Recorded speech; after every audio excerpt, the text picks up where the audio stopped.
All right, we're back again. A very tragic thing happened, and apparently the previous stream, was on mute the entire time. Wonderful. And I think the reason this happened was because I had updated Windows, and I think that caused some things to reset in the OBS, which is absolutely wonderful. It is what it is. All right, but I guess we'll just be doing pretty much the entire thing all over again. I could finally see that the mic aux is actually dancing around as it should be. It seems that I'm kind of loud. Huh, why is that? Maybe I'm going to turn that down just a little bit. Okay. Sound check, sound check. Still kind of loud. Sound check, sound check. Okay, we're good. Okay, so now, lesson learned, right? I just got to pay attention to make sure that I don't stream unless I could see the soundbar actively moving. And now it's actively moving because I finally set it. You know, I think I need to change the sound real quick. Huh, well, I think it is kind of... Sound check, sound check. Let's see. No. Okay. Sound check, sound check. Okay. I think this should be good. Hopefully. I'll have to check the playback to make sure that the sound is good. And we are back with the same thing we just did. Except it was all in vain. It's just one giant quiet video. Isn't that the best? Well, let us not dwell too much on it. Just to recap on the previous stream, because now I can't say the previous stream anymore, because technically this is a repeat of the stream that had concluded in mute. But that's okay. We're going to start off. Last time we covered, and then last time in quotes, last time we covered the 3 main verb types, so we're going to cover that real quick. And once we get over verb types, we're going to go over basic sentence construction. And then once we finish basic core sentence construction, we're going to be doing some problems. We're basically going to be asking ourselves, is this a valid sentence? Is it not a valid sentence? And then finished up by stripping down sentences. This is nothing lewd. It's just basically identifying the core sentence structure, chopping off modifiers. So let's get started once again. But I guess after talking for 2.5 hours fully wasted, I do need a little bit of water to rehydrate. Hydration check, of course. It's going to be honey tea. I mean, not honey tea. I keep saying honey tea every single time. I mean lemon tea. Give me a moment.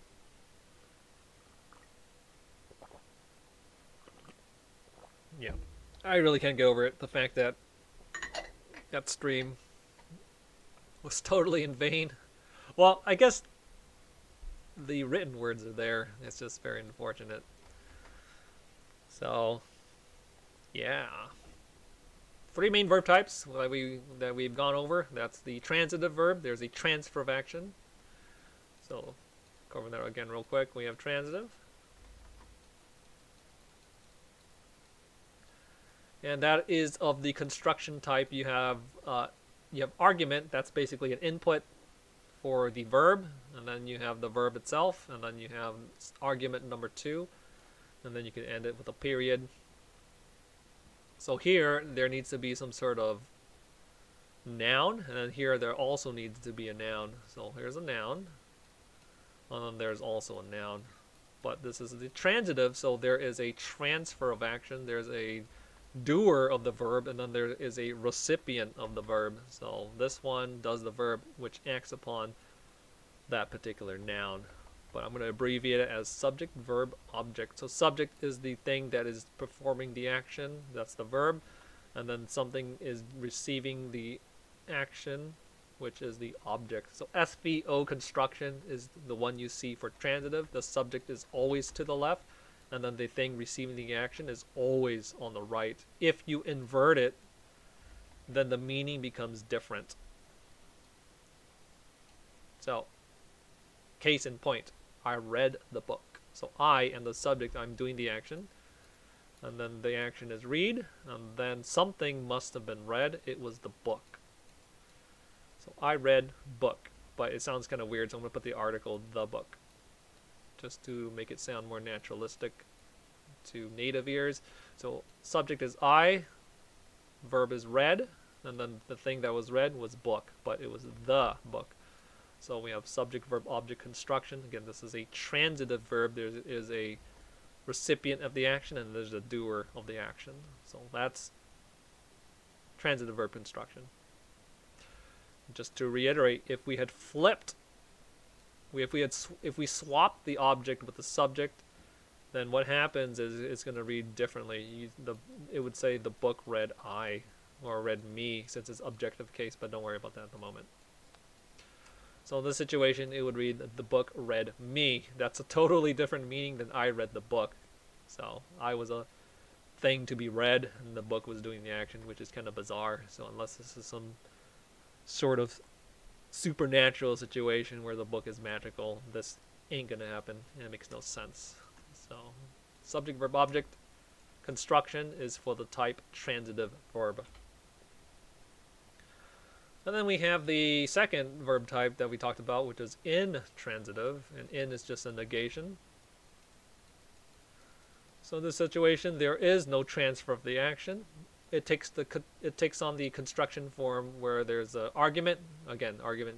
By argument, I just mean it's an input, because I treat verbs like functions. So it takes an argument, you have the verb, and then you can end it by putting a period and conclude it. So this verb only needs one argument, and it needs the argument to the left of it, and then the one to the left is always a noun, and that noun is going to be the subject. So it takes the construction, subject, verb, and then that's it. So there it is. So this verb, again, you don't need anything to the right of it, because it only needs a subject, a doer of it. So you can say I cried.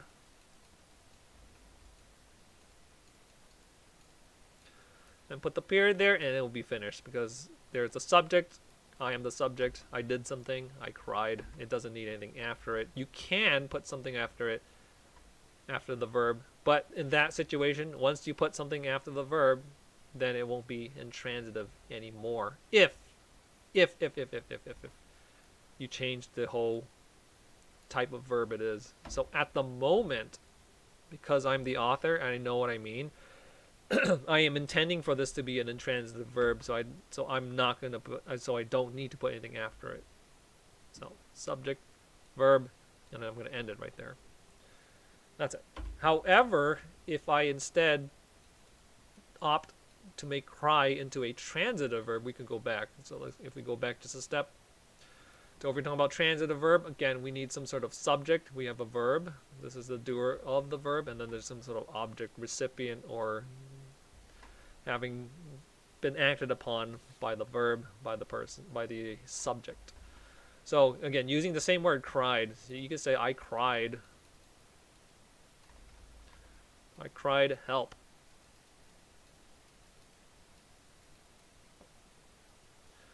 In this situation, yes, we have a subject, we have a verb, but this is no longer a transitive verb, because now we have something after it. But having something after it doesn't necessarily mean this is a transitive verb. So let me explain. So help is a phrase. It's something that you can utter.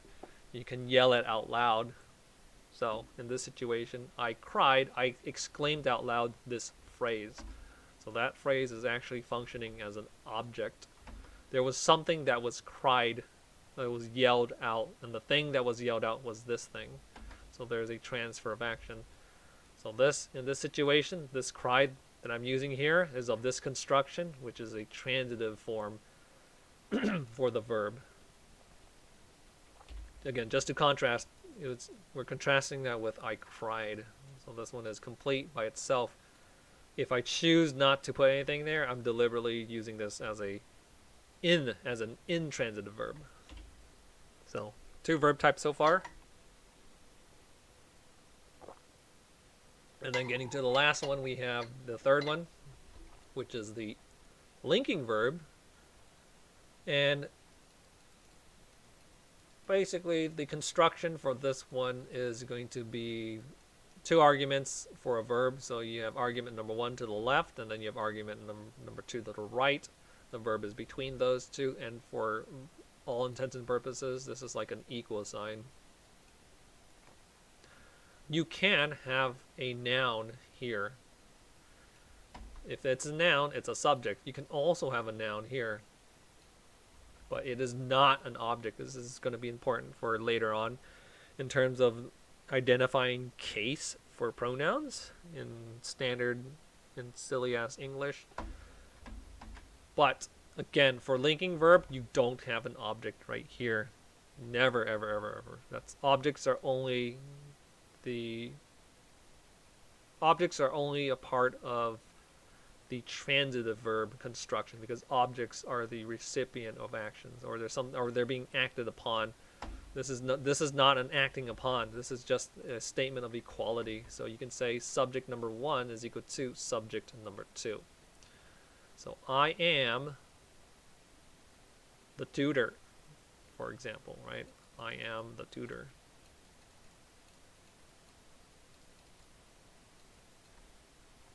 And again, that's just a linking verb. What I am essentially saying is like a mathematical statement. I equals the tutor. The vTutor. Let's put that, yeah, the vTutor. End sentence by putting the period. I equals the tutor. So you can do it like this. Again, this is subject number 1. This is subject number 2. It's just an equality statement. This is a subject because it's a noun. So we can invert this one as we're dealing with a linking verb. So you can instead say the vTutor is I. Sounds kind of weird maybe for some people, because most people are used to the subjective case being to the left. More people are more used to this one, because again, most people are biased in terms of a speaking environment. Most people are biased towards having the subject spoken first, but you can invert that. So this is S2. Subject number 2 is equal to subject number 1. Since I started with this one, this is the inversion. But from a certain point of view, you could say technically this is subject 1 and this is subject 2, right? Who's to say? It's up to you, the writer. So that's a linking verb. You could also use linking verbs to link up with adjectives. So going back to linking verbs labeling here. So linking verb could also take on the construction subject verb adjective, which is describing something about the subject. So you can say I am old using prior examples. I am old. You know what? Let's not recycle to old stuff. Let's try to use it. He is fast. Maybe a fast runner, for example. But we have the subject as he. We have something afterwards. This is not an object because it's not a noun. It's not a subject because it's not a noun. This is a descriptive, describing a quality of this person. So he equals fast. So it's of this construction type. Subject, it's a noun, so it can be a subject. Equals what? This is fast. This is an adjective, not a noun, so it's of this construction type. But as mentioned before, you can do the inversion for linking verbs. So you can just do this old flipperoo type of nonsense. So you can actually change it to fast as he, which again sounds kind of bizarre. This is technically correct case. Some people might be tempted to put fast as him, but that is, according to silly ass English, this ain't correct, so don't use it. This is a linking verb. It has to have subjective cases on either side. So this one is correct. Fast is he. Nobody really speaks like this except for green aliens that rhyme with coda, right? So this one, again, technically correct, but nobody writes like this really. This is correct. This is also correct. This is for linking verbs. You can do the inversion, but you have to keep the same case. Don't worry about case at the moment. We're going to go more in depth with that another time, but this is for linking verbs. All right, so all of that is just to talk about what constitutes a quote-unquote complete sentence. So as long as we follow as long as we have valid inputs, or not even valid. Okay, I guess I do need to preference just a little bit, because there are two types of situations that you are striving for when you're constructing English sentence. One of them is the mechanical correctness.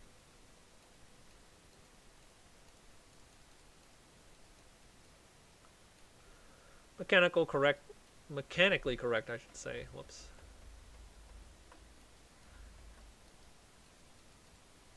And then the other one is logically correct.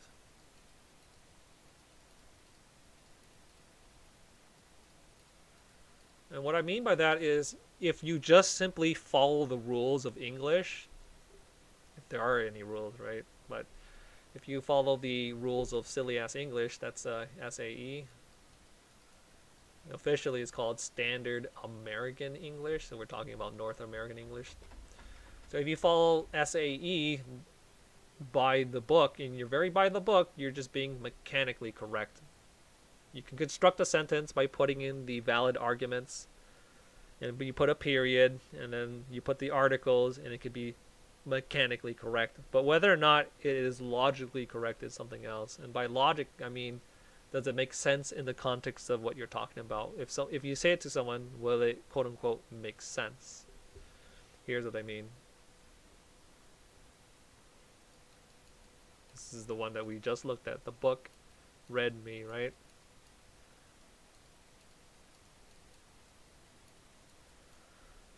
So from a strictly mechanical point of view, this is the subject, this is the verb, and then this is an object. There's a transfer of action. I am being acted upon. I'm being read. What am I being read by? The book. So grammatically, mechanically, this is correct. But logically speaking, the book cannot read me. So it fails logical sense, because books don't have the capacity to read, at least not yet, right? Until we get to some weird technology, AI coded books that will read you, and then once the book has read you, it will generate the story, and then you can read the book in a weird cycle, a living book, so to speak. But until we get to that point, the books cannot read me. So let it be known here that at this point in time, Friday the 13th still, this book is incapable of reading me. Alright. Just wanted to point that out. So let us get to what is or is not a sentence by strictly mechanical reasons. So here are some pre-written sentences. The first one is, Veronica delivered, and we ask ourselves, is this a valid sentence? Look at the verb. We have a noun, that's a name, if you recognize the name. And then this one is a verb. If you've grown up with enough, if you've encountered enough verbs in your life, you can identify verbs more easily. But for now, you're gonna have to take it based off of good faith arguments. So just trust me that this is a verb for now. So is this correct? Well, delivered. Something needs to be delivered.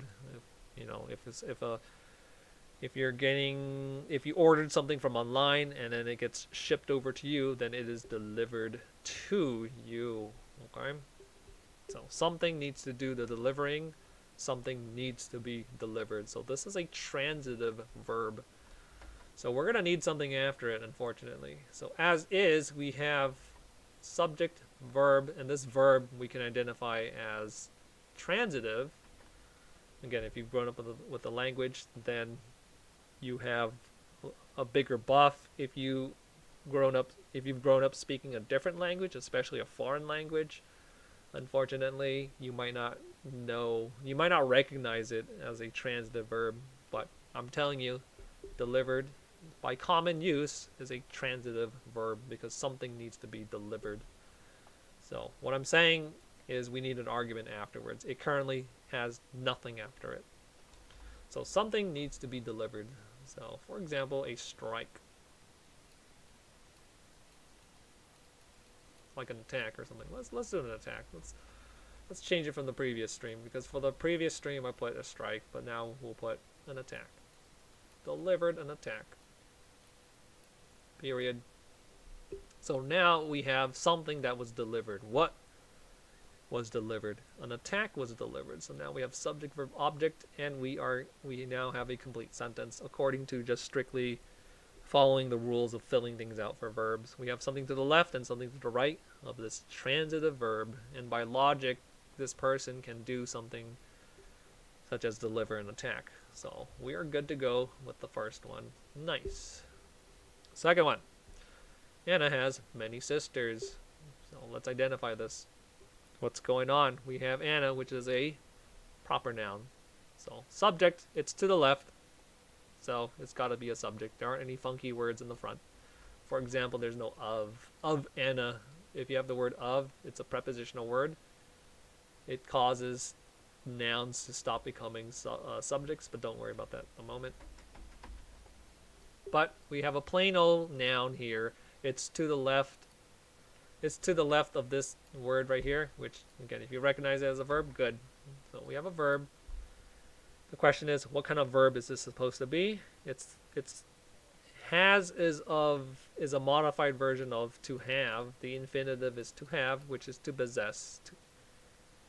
So Anna has what? Many sisters. So in this situation, the verb,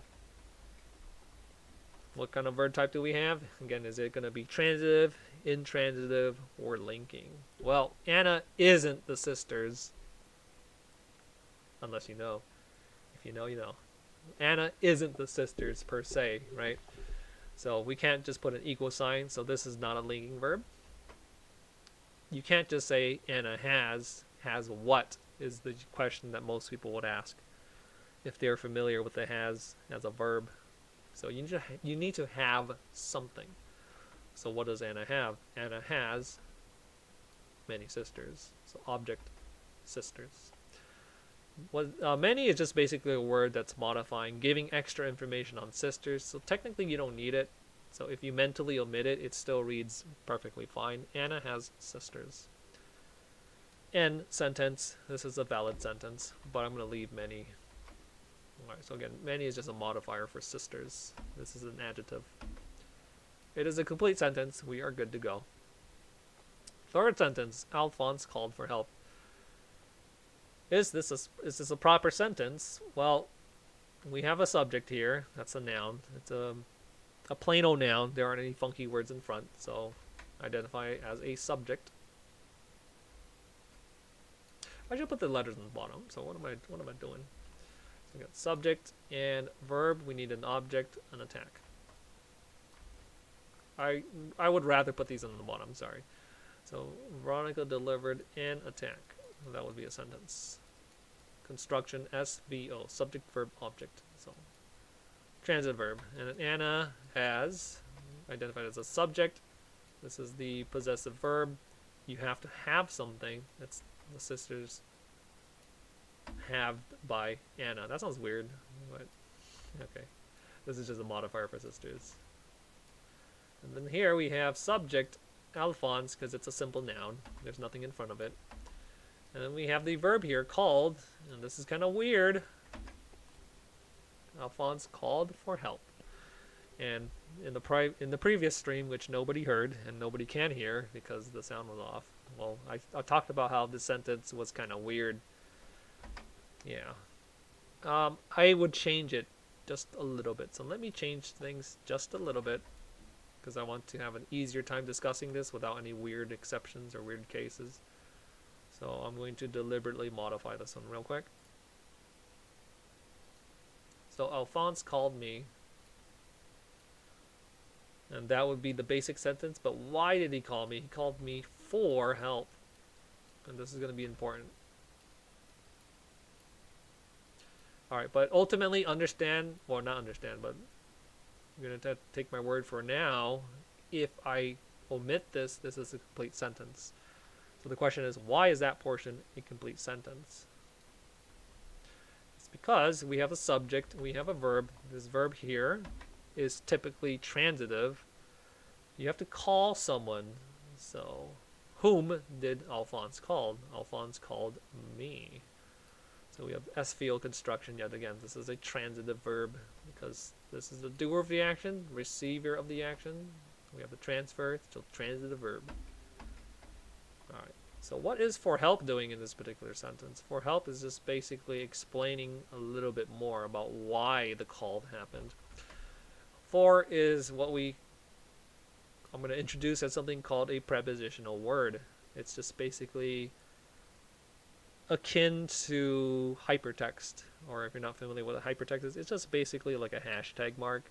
Or it's like if you ever looked at the picture online and then you hovered over it, sometimes there's a little bit of a explanatory text that tells you what the picture is about, or what's the name of the picture. So in this case, if you hovered metaphorically, right? If you metaphorically hovered over called and you're like wondering what's going on with called, you will see the extra information for help.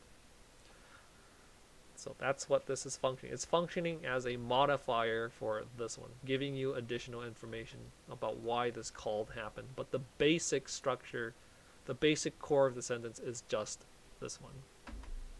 This is just a prepositional word. So let me give you a few examples of prepositional words.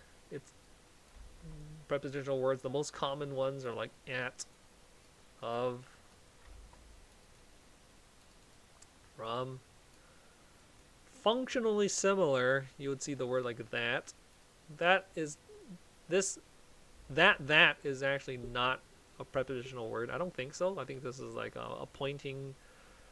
I don't quite remember the name of what this is called, but it's like a pointing word.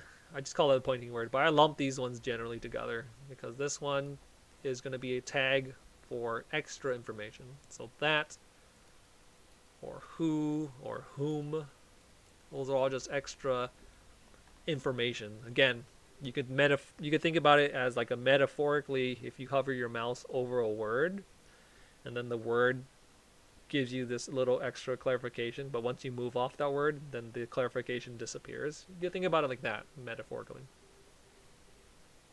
So these are very common tag words, pointing words. These are common prepositional words. They usually extend for a bit. Well, they always extend for a bit. So this one, you can drag it all the way to a noun, and once you hit that noun, you wrap back around, and that is almost always going to be your modifier tag. So for example, from the park, or let's see, from the park. We jogged from the park. This is telling you extra information about where.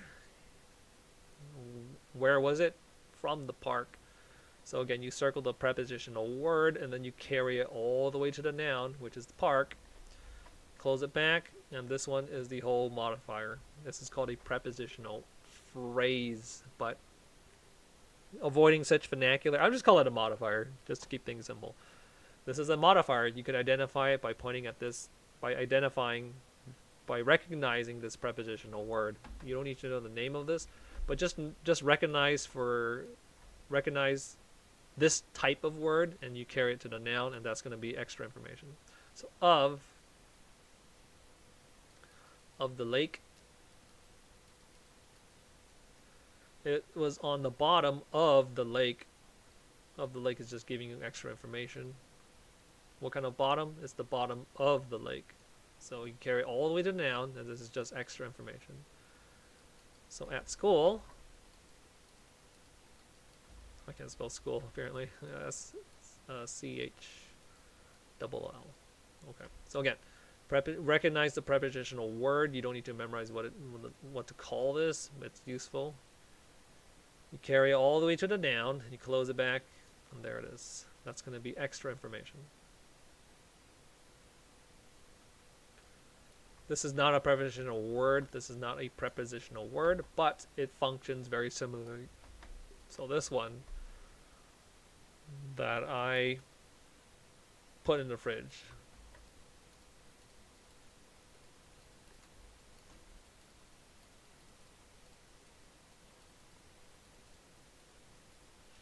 And you'll notice that there's another prepositional word, this in.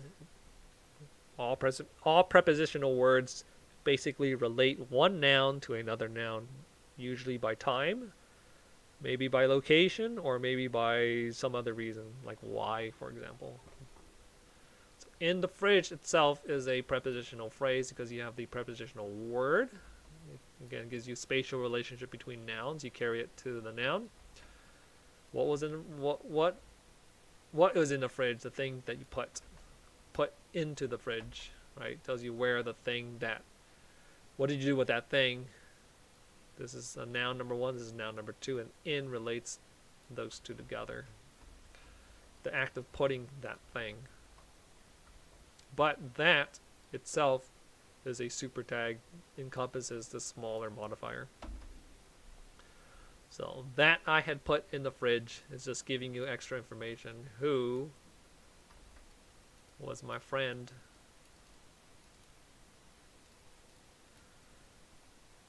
So the construction is a little different from this one, but you identify the pointing word, the tag word, and you carry it. This is a verb, typically. Then you carry it to the noun, you close it off, and this verb is a part of this modifier. So that's very important. But more on that in a slightly different situation. But for now, that was a bit of a tangent, just to clarify what's happening with this for help. Again, it's not critical. It's not part of the core for the sentence, at least from my perspective, from my reasoning. The base sentence, the core sentence is just Alphonse called me. Subject, verb, object. The for help, extra information on the called. For what reason? Why? For help. Moving on to the fourth one. We have Sharena is a pal. Is that a valid sentence? Well, that's the most common linking verb, so it's going to be equal. So we have noun number one. We have a, which is indicative of this being a noun. So we have subject equals subject s. Subject number one is equal to subject number two, linking verb. This is a valid sentence. We are good to go. Subject, linking verb, subject number two. But again, these are technically the same subjects. So you can invert them if you wish. You could say a pal is Sharena. Valid sentence. And then lastly of the set, we have number 5. Air appeared melancholic. Melancholic just means sad. So we have something, verb, sad. This is a noun. If you don't recognize it, I'm telling you right now, this is just a noun. This is a name, proper name. We can identify that as a subject. So subject, verb. What kind of verb is this? Now this one might be a little more difficult for some people to identify, a few people to identify. But this essentially means sad, so it's an adjective. We're trying to, or at least as the author of the sentence, I know what I was trying to do. I'm trying to say that this has this particular quality. In other words, this is supposed to be a linking verb. So we have air equals sad. She was sad. Who was sad? Air was sad. But appeared is the linking verb in this situation. The most common linking verb is. But you could also have other linking verbs that are not just is. But for the most part, if you're not sure if it's a linking verb, an easy test is to swap it out with is. And if it seems to make logical sense, then it's probably the one that you crossed out probably is a linking verb. So we have air is melancholic, is sad, which is a valid sentence.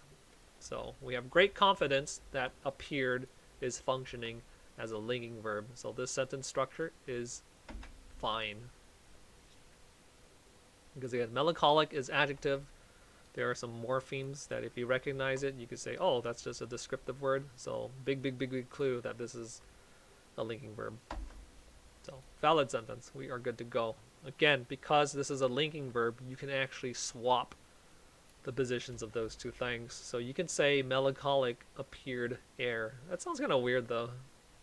But if we change this to is, the swappage feels more doesn't feel as bad. So we can say melancholic is air, or sad is air. Air is sad, sad is air is melancholic, melancholic is air. Air is at the park is air. Those are all valid sentences. Some sound weirder than others because most people, by common use, would not put adjectives in the front of a verb because it doesn't feel like a subject. And they're not. Adjectives are not subjects unless they're being used as a noun, which is kind of messy. If you're talking about words, then those words are nouns. But that's not what we're doing. So that's it for those 5. Maybe I could get through all of this. No, I don't think I can. Okay. In the previous stream, I could not get past these ones because I went on too many tangents. But maybe now I won't go on so many tangents. Alright, let's go here. This is our next objective. We have main topic is what's a sentence? Well, I'm not exactly defining what is a sentence, right? I'm just giving you the construction, how to properly construct a sentence. And to properly construct a sentence, you need to know what verb you're using. So it's just about filling up the boxes, filling out the arguments, so to speak. But even filling out the arguments has its own rules. So 1 to 6, which are valid sentences? And by valid, I just simply mean by the construction. And then, so if you have subject transitive verb, then you can't just end it there. If this is a transitive verb, then you put it TR for transitive. If that's a transitive verb, you must put an object there. You have to, because that's the way transitive verbs work. So if there are clues in the sentence that indicate that the verb is supposed to be transitive, then you have to put an object. There's no wiggle room around it. And then, of course, if you have a linking verb, you have to have a subject somewhere. You can have the subject to the left, or you can have the subject to the right, or both of them can be subjects. But regardless, if you have a subject on one side, you have to have something on the other side. It's either going to be another noun. It is either going to be another noun, or it could be an adjective. And you have to properly identify the adjective, which is the whole complication that arises. So let's talk about these ones. Number 1, the student who completed the project weeks before the deadline. So is that a valid sentence, or is it not a valid sentence? Obviously, you can't explain your thoughts since nobody's in chat at the moment. Very sad. But pay attention to the subject. Yes, make sure you identify subject. It's almost always going to be the first noun that you come across, as long as there aren't any funky words right before it. Like, for example, again, it's not from. There's no prepositional word in front that renders it into not a subject. So be careful with those ones. I'll point them out if we come across those. And then verb, please identify the verbs, modifiers. That's also important. Complete thought, it's kind of a fuzzy word. I'm not going to use it. So, going back to number 1. The student who completed the project. Again, watch out for pointing words. We have pointing word who. That is basically giving extra information on student. So again, just to reiterate, metaphorically, if you hover your mouse over a student, you're going to get this additional information. How much of it is additional information? Like I said, you circle the pointing word that's pointing to the subject, to this particular noun, and you carry it all the way to a noun. This is not a noun. Complete it is typically, not always, it's typically a verb. Very big clue that you're going to come across a noun. There it is. Or maybe it's this one, right? We're actually going to cut it off here because this is the nearest noun.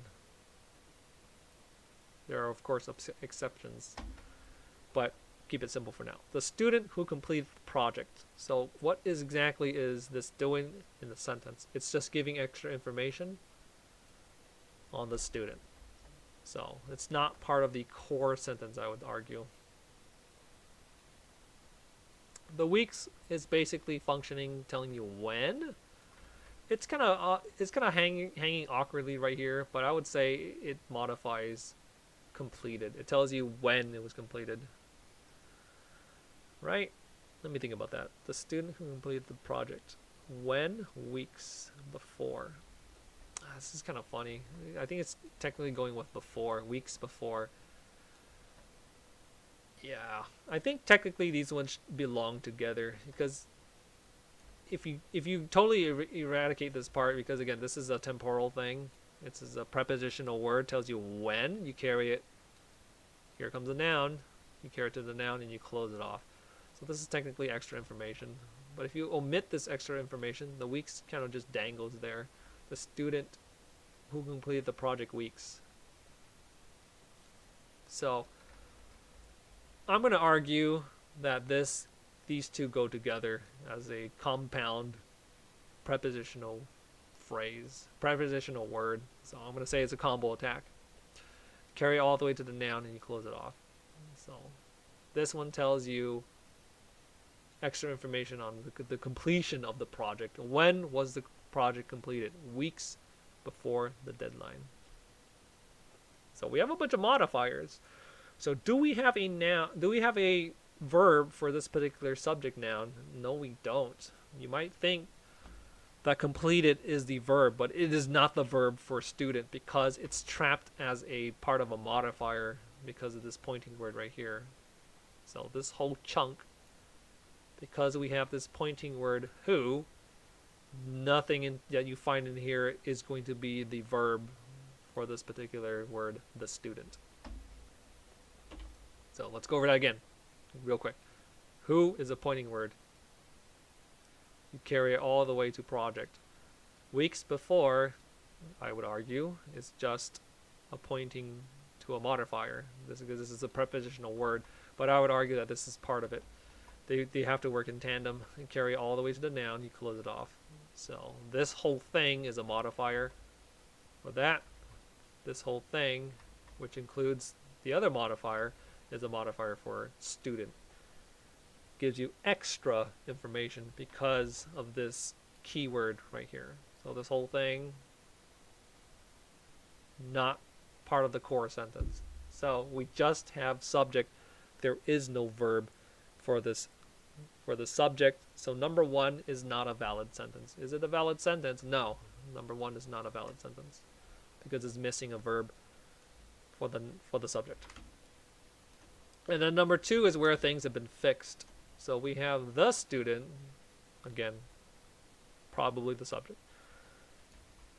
No funky words before the word the. So subject, we have, what's this? You notice now there's no pointing word. There's no who. None of that. So that's good. Which means this verb is not a modifier. It's not part of an extra modification. This one is actually part of the main sentence. So this is the verb. What was completed? A project. The project was completed. Object. So we have subject, verb, object constructions. Someone did the completing. Who did the completing? It's the student. What was completed? It was the project. So student completed project would be the core sentence. So that's valid construction for a transitive verb because something has to be completed. Again, all this is just extra filler, extra information. Weeks before the deadline tells you extra information about completed. Not part of the core sentence. So we have SVO construction for a transitive verb. So this is a valid sentence. Number 3. Mr. Chavez, comma, the calculus teacher that assigns a lot of homework, period. So something funky is happening in number 3. We have a verb here, but pay attention to the word right next to it. That. That is a pointing word. So you have to carry it to the noun. This is technically a noun. It is a lot. It is a bunch. It is a group. So this is a noun. It's like a collection of sorts that assigns a collection. A collection. What kind of collection? A collection of homework. So of is a prepositional word. You carry it to the noun. Stop there. This is just extra information about what. It tells you what that group is. It's a group of homework. What about this group? This group was assigned, but it's part of this modifier. So technically this whole thing is just extra information. So what do we have? We have a subject, because again, it's just a simple noun, nothing special in front of it. We have subject, we have a noun right here. That's interesting. This one cannot be a subject. You can't have two subjects unless you properly link them with something like and. So, no verb. You just have another noun right here. I'm just going to exclude that for now. So, there is no verb for Mr. Chavez. If that makes sense.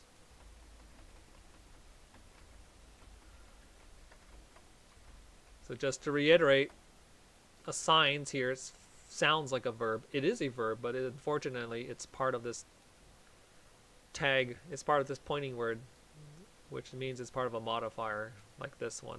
So that cannot be, this assigns cannot be the verb for Mr. Chavez. So this one, you mentally omit it from your brain. And because once you mentally omit that, you see there's no verb for Mr. Chavez. So this is not a valid sentence. So that's it for number 3.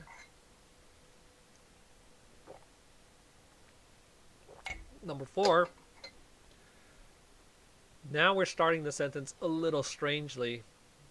We have a funky word of, that's a prepositional word, a relational word, right? We didn't have it here, we didn't have it there, we didn't have it there. So this one, that means that this is not, it cannot be the subject. So what's going on? We have of all the students, yeah. So we have to carry it to noun. Once you see the, this is probably a noun. So of all the students, and you close it off right here. And we have another pointing word, who. It's not a, again, I don't think this is the prepositional word, but you carry it all the way to, oh, there's a comma. That just tells you to pause for a moment. So that's where we're going to stop it. Of all the students who are here, what kind of students? The students who are here. So this is just extra information on students. Of all the students, that itself is just extra information. So let's mentally omit this entire block. So what do we have? Only 3 managed to complete the assignment.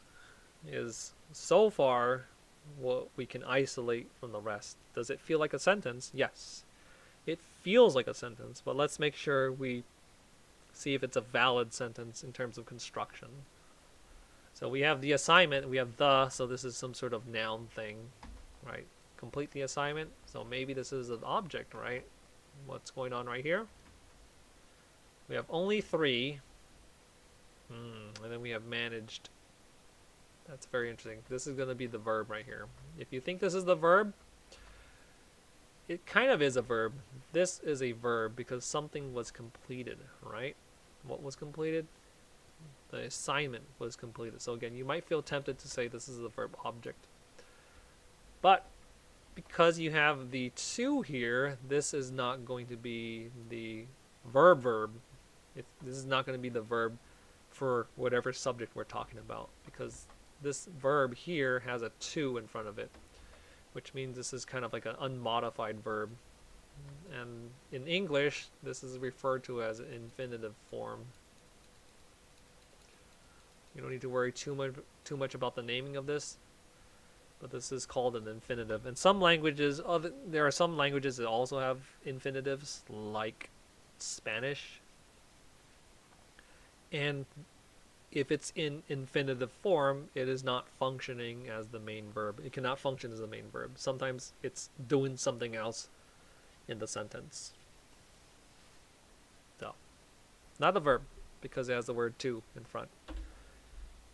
If it helps, remember that to is kind of like a pointing word. In this case, it's not really. Well, it kind of is. I'll explain why afterwards. But this one right here, again, because complete is part of this to, This is not the main verb. It cannot be the main verb. If you think this is the verb, or let me rephrase it. Even if you think this is the verb, it is not. It cannot be the main verb as part of the core sentence. Circle this one, carry it all the way to the end.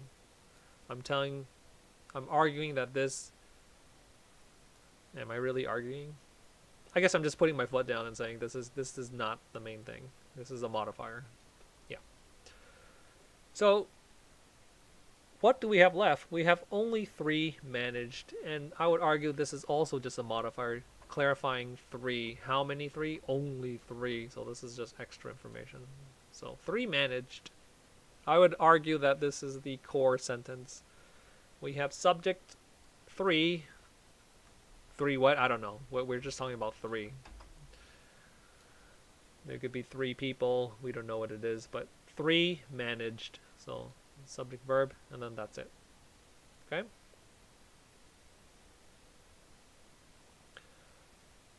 I would say, is this an intransitive verb or is it transitive verb? That is the question at the moment. Let me think about this for. Let me think.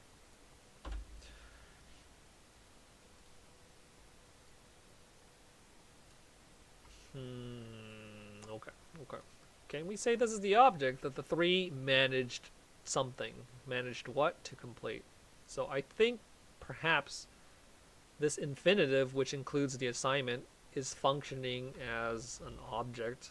So I'm gonna maintain this. This is gonna be my stance. I'm gonna say 3 is the subject for the verb manage. Something needs to be managed. What was managed?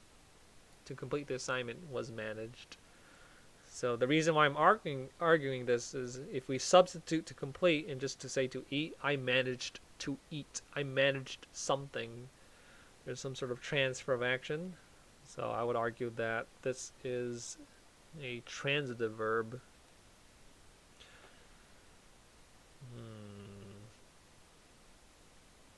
I think this has wiggle room.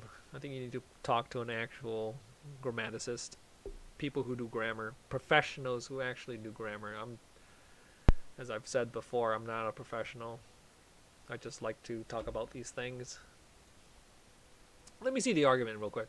So if you say this is the subject, and then we say this is if we claim this is an intransitive verb, can we omit the rest of this?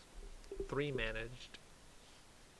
Yeah, I think the complication arises from just the weird nature of some verbs, because the boundaries between transitive versus intransitive can be kind of difficult to tease apart, honestly. It just depends on the intent of the author, and sometimes things can be misinterpreted if you don't have the author in front of you telling you what it's supposed to be. So as the author, I guess I have to put my foot down. As the author of this my voice is fading because I had gone 2 hours and a half before. Okay, but as the author of this sentence, I'm going to put my foot down, and I will say that my intent is for this to be a transitive verb, even though I have a vague feeling that I could also maybe try to argue that this could be an intransitive verb, but let's keep it simple. So subject 3 managed. I would say for now you have to manage something. What did you manage? You managed this thing to complete. To complete what? The assignment. So this assignment is just part of the complete, because we're used to complete being a transitive verb by itself. But it's not a verb because it has the to in front, rendering it into an infinitive. But because we're so used to complete being a verb, we need to have something after it, so it's to complete the assignment. Don't worry too much about that one, but again, I argue this is an object. If you argue to me that this is not an object, I'll accept that as well. But let's leave this for now. So yeah, this is a valid sentence. This whole thing was just extra fluff. So 4 is a sentence. Number 5 is a similar construction. We start off with the pointing word, a prepositional word. So you carry it all the way to the noun. There's the noun because you have the in front. This is also a pointing word. Who are taking. Taking what? The test. This is up to the noun. Close it. What kind of people? The people who are taking the test. We have, another prepositional word. Carry all the way to the noun. Because it's the classroom. Close it off. This tells you where the taking of the test occurred. The test taking, as an idea, happened in the classroom. Whether or not this points to test or are taking, I would argue doesn't matter. So this is just the modifier. Next door, this is also a prepositional word. Carry it to the noun, close it off. This tells you the location. Location of what? The classroom. The classroom was next door, so this is just extra filler. In the classroom was where the test taking was occurring. And then who are taking? It's the people who are taking. But what about people? It's of all the people, so we don't even have the subject for number 5. There's no subject and there's no verb, so number 5 is the worst one so far. We neither have a subject nor a verb to even speak of, because everything's just a modifier. Alright, and then going to number 6. Actually, before we get on to number 6, typically this is where I would ask, do you have any questions? And I'm going to pause for a few seconds as I'm going to take a quick drink.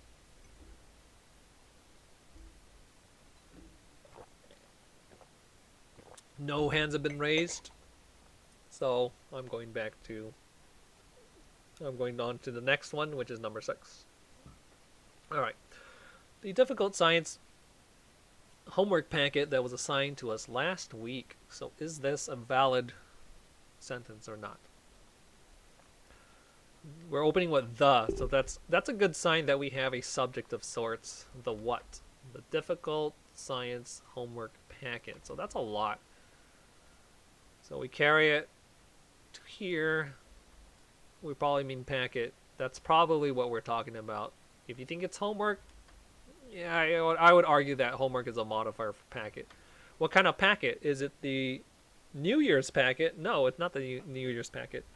Is it the mail packet? No, it's not the mail packet. Is it the fireworks packet? No, it's not. It's the homework packet.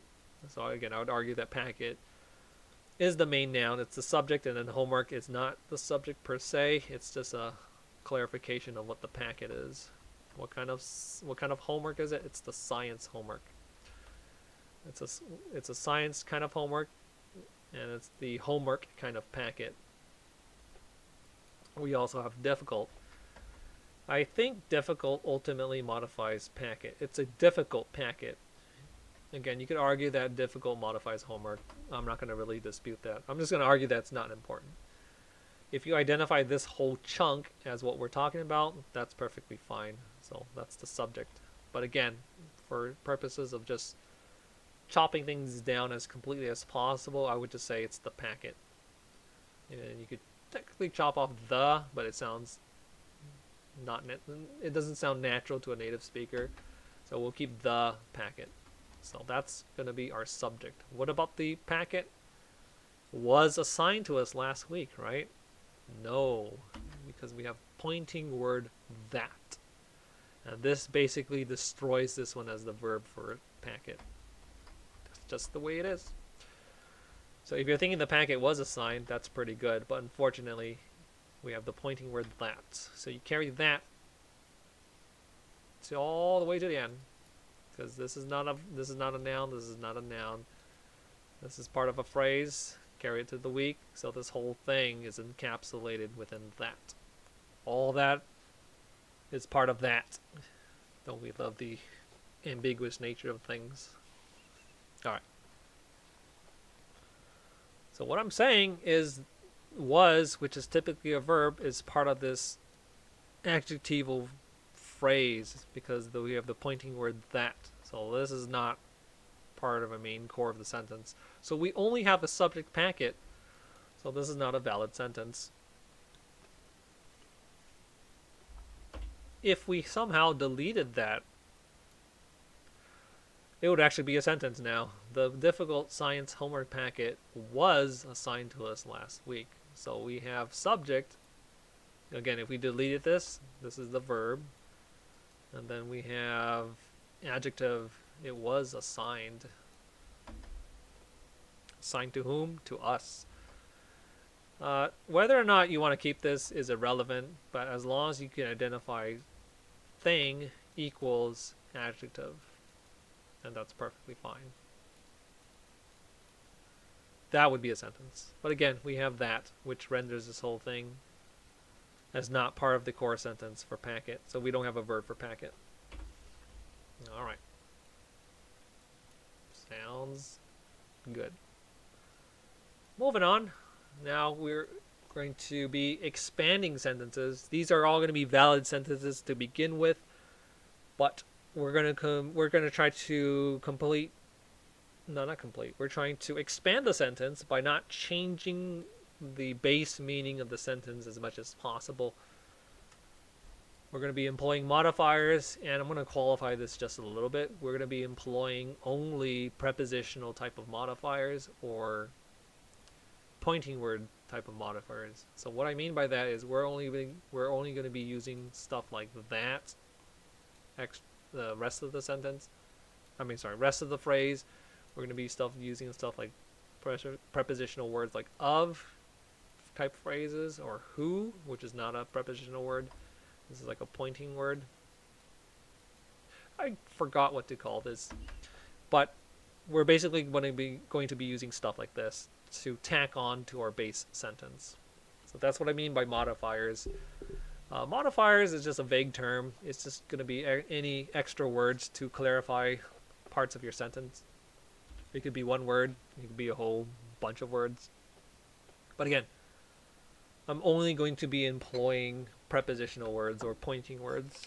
I'm going to pour some more water because the vocal fatigue is setting in at this point.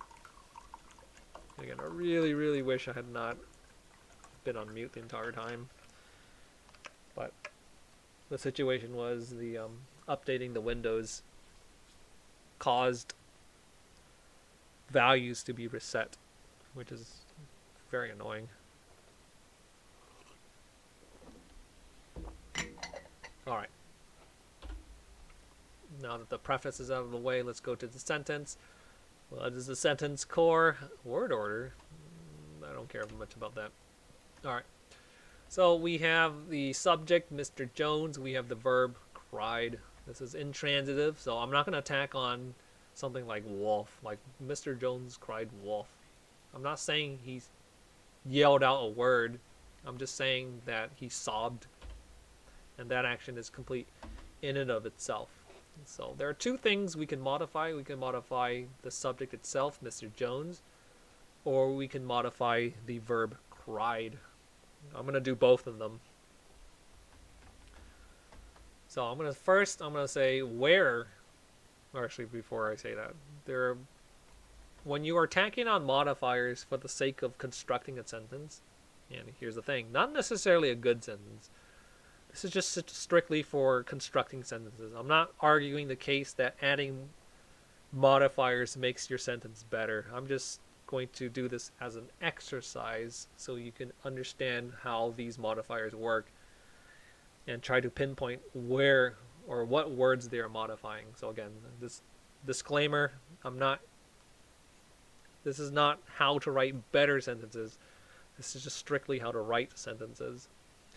So again, we have subject, we have verb. So in order to, one easy way of tacking on modifiers is to answer questions like when, where, why, or how. So we can answer where, we can answer why, but the easiest one is just where. So where did Mr. Jones cry? He cried in the bathroom.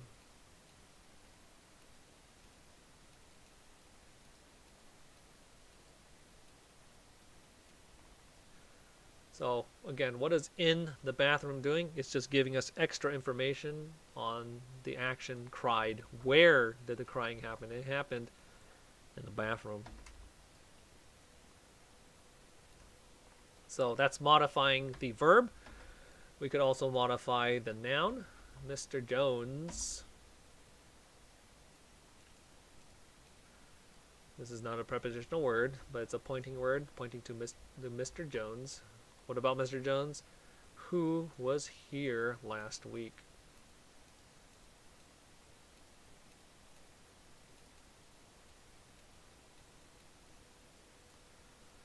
Circle the pointing word, carry it all the way to the noun, which is week.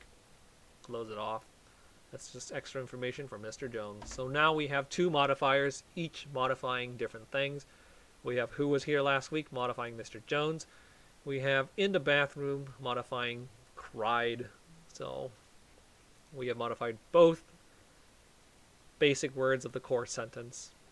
So we can continue on. We could further modify Mr. Jones in the sentence, or we can further modify cried.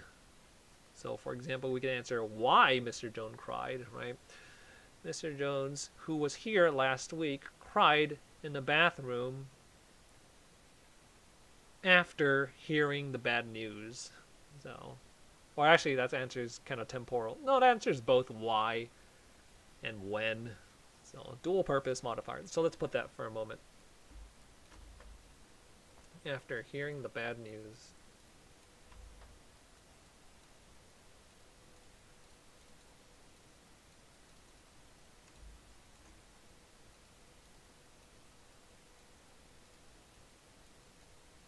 Hope this isn't too pixelated.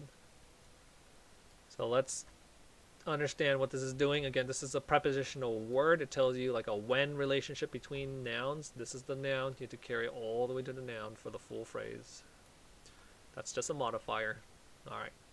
So let's point to things. Again, in the bathroom is saying is clarifying where the crying happened. After is clarifying when or why, because technically you could logically infer that the bad news is leading to the crying. So that also answers why, but it mainly answers when because of this time marking word. And we also know who Mr. Jones is. Mr. Jones, who was here last week. So again, reading the in order sentence, Mr. Jones, who was here last week, cried in the bathroom after hearing the bad news. We're not going to focus too much on why I ordered it that way. But basically, you try to keep the modifiers next to the things they're modifying. Because you're not going to slam dunk this like way over here. Let's read it like that. If I had moved who was here last week way to the end. So it would read like this. Mr. Jones cried in the bathroom after hearing the bad news who was here last week. So that sounds very awkward because now who is next to news. So it feels, at least musicality wise, it feels like this is modifying news. But news is not a person. It can't be who. So thus we'll leave it as like this. Funnily enough, you could actually put this to the front. That one has its own dynamics. So if you move this to the front, it still makes sense. Let's read it like that. After hearing the bad news, comma, the comma is kind of important. More on that another time. After hearing the bad news, comma, Mr. Jones, who was here last week, cried in the bathroom, and that would be a valid sentence.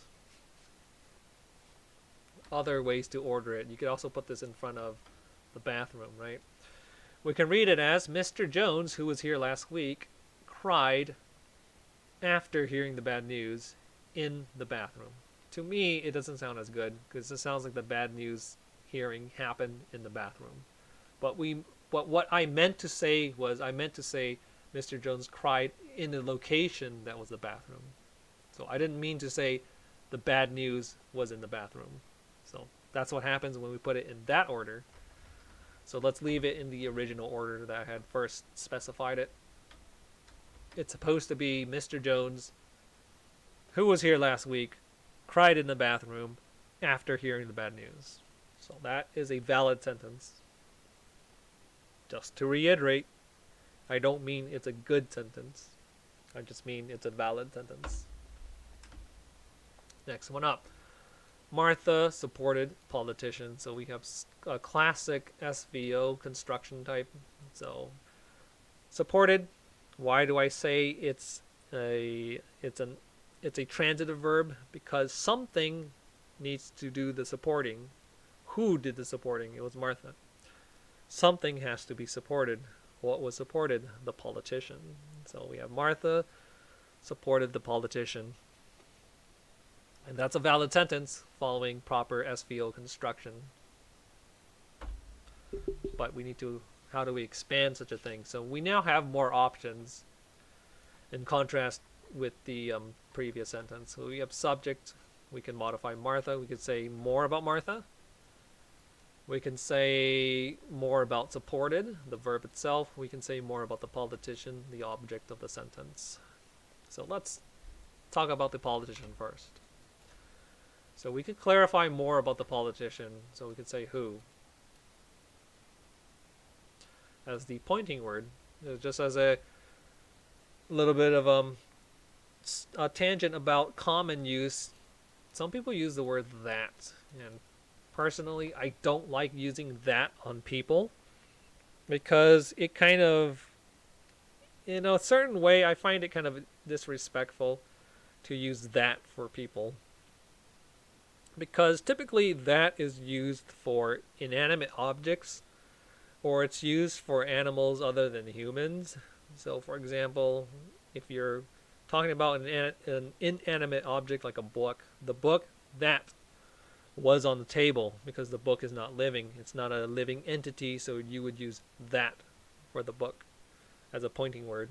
But if you use that for a person, you're just basically kind of dehumanizing that noun person. But I guess politicians kind of deserve it, right? So if you use that, you are basically dehumanizing the politician, which, you know, is getting to murky territories. But if you feel like you want to deliberately disrespect someone in writing, you could use that. But that's just my preference. That's how I feel about the word that versus who. So I'm going to follow more standard convention or more formal convention and use who because this is a person, which is arguable, right? Are politicians people? Let's avoid treading murky waters. Let's keep it as a person. So the politician who ran for mayor.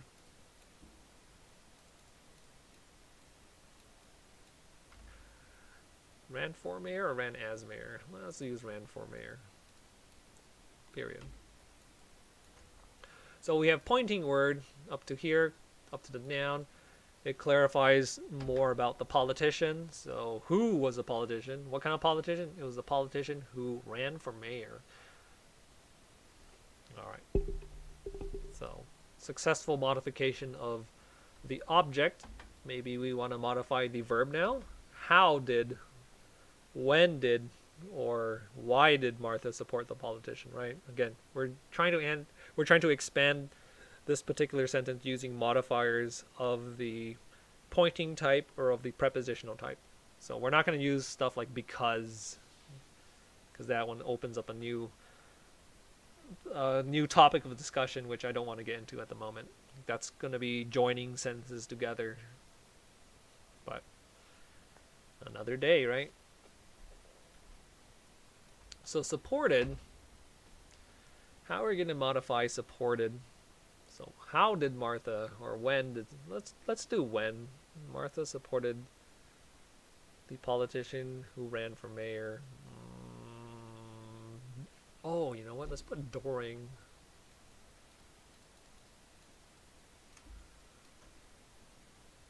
No. Let's use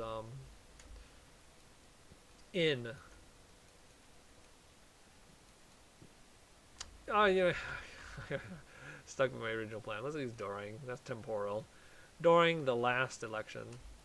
That's clean.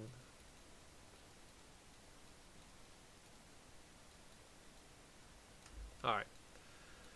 So, reading the sentence as is, we have during, which is a temporal marking word, which is a prepositional word. Carry it to the noun, last election. Close it off.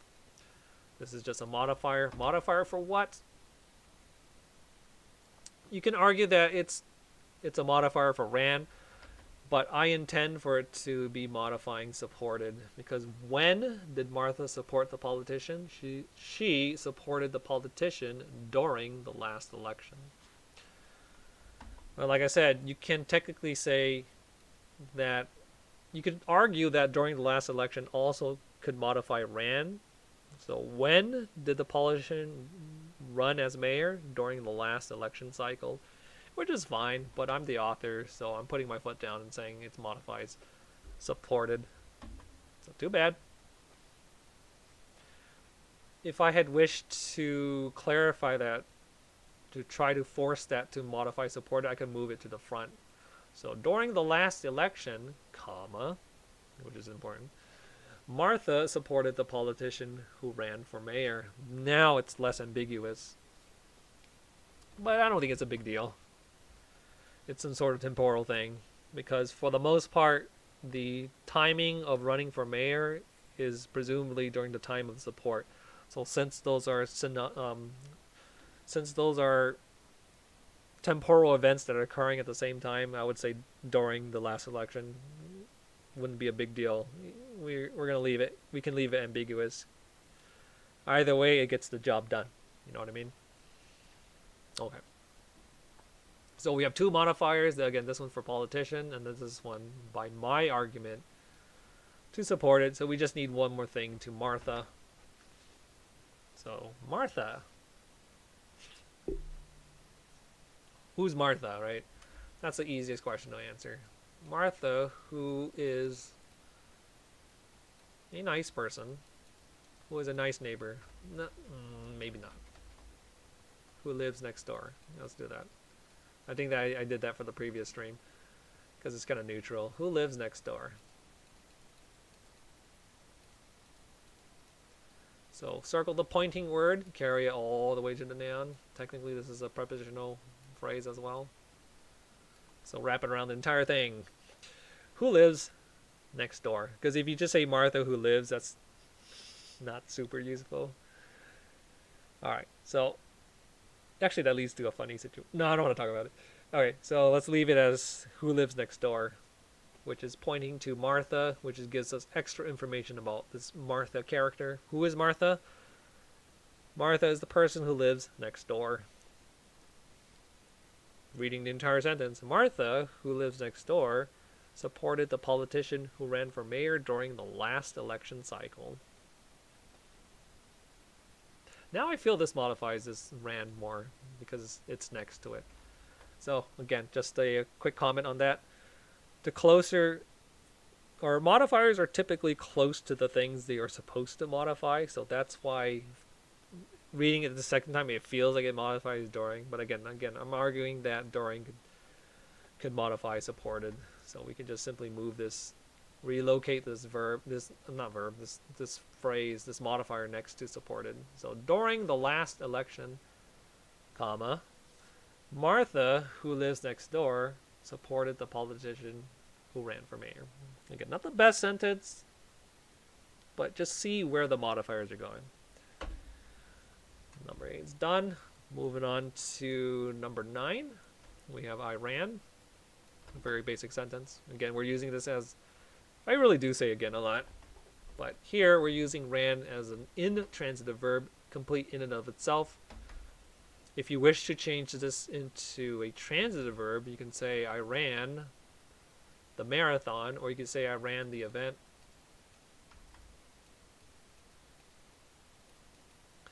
So if we wish to change this into an SVO construction, subject verb object construction, we could say I ran the event, because now there is a doer of the action, ran, there is a thing being run, it was the event. But that's not what we're doing. We're going to keep this as an intransitive verb. So we have subject and we have verb, period, and this is complete in and of itself. This needs no other argument aside from the one to the left. Okay, so how do we expand this? Ask yourself the question when, where, why, how. So when is probably the easiest to do. I ran.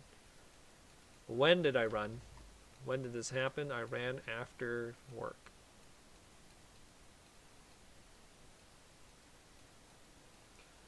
So temporal marking, prepositional word, carry it to the noun, close it off, modifies ran, when this action occurred. And we could put a period, but we need more modifiers, of course.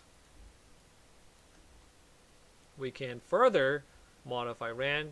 We could talk about I, the topic, the subject. We could also talk about work as well. I ran after work.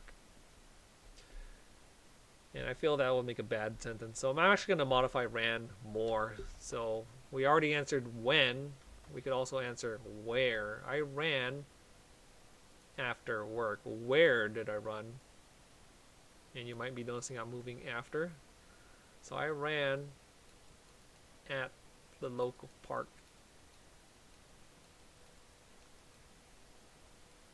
After work.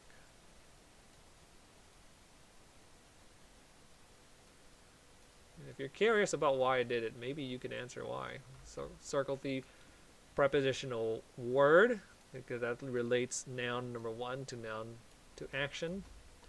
Carry it all the way to the noun. There's the noun. Close it off. All right. So I would argue that this is the better construction, the better ordering of the construction.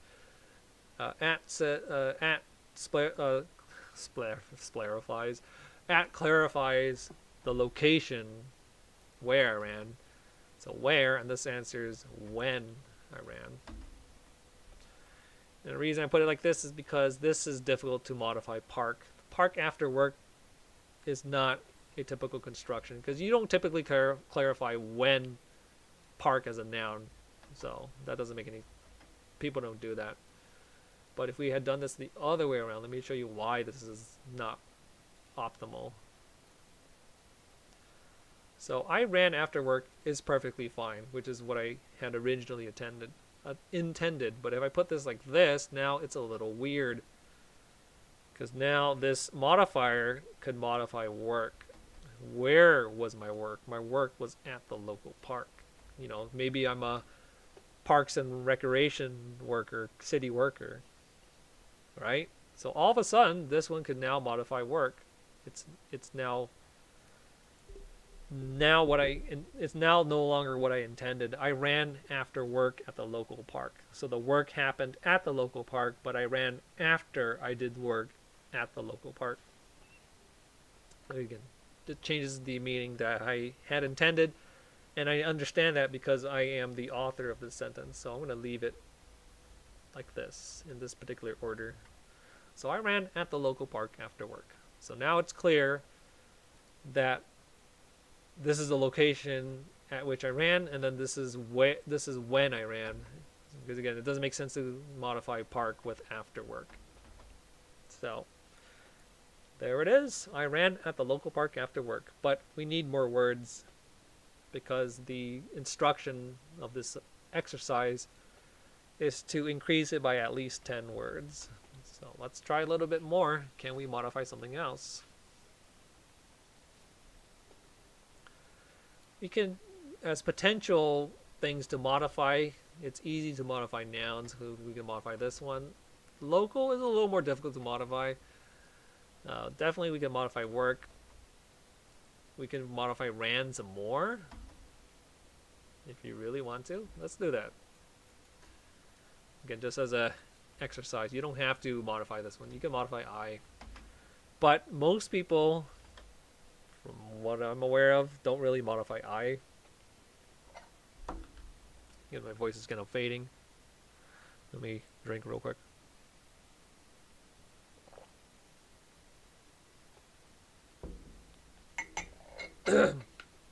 Alright, going back to this. I ran at the local park after work. I'm going to modify ran even more. To stay fit. That's a little weird.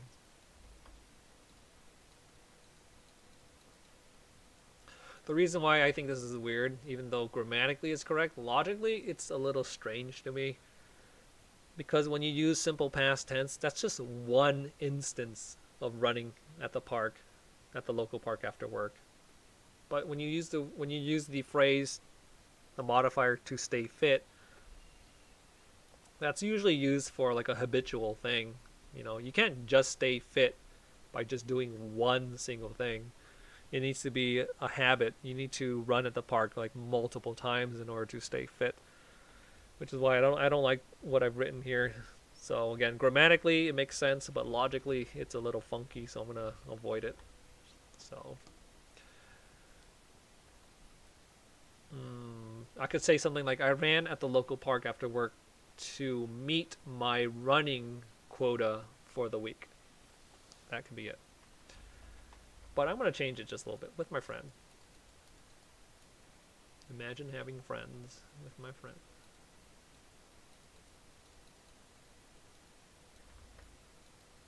I was gonna put fried, my fried friend. Oh no.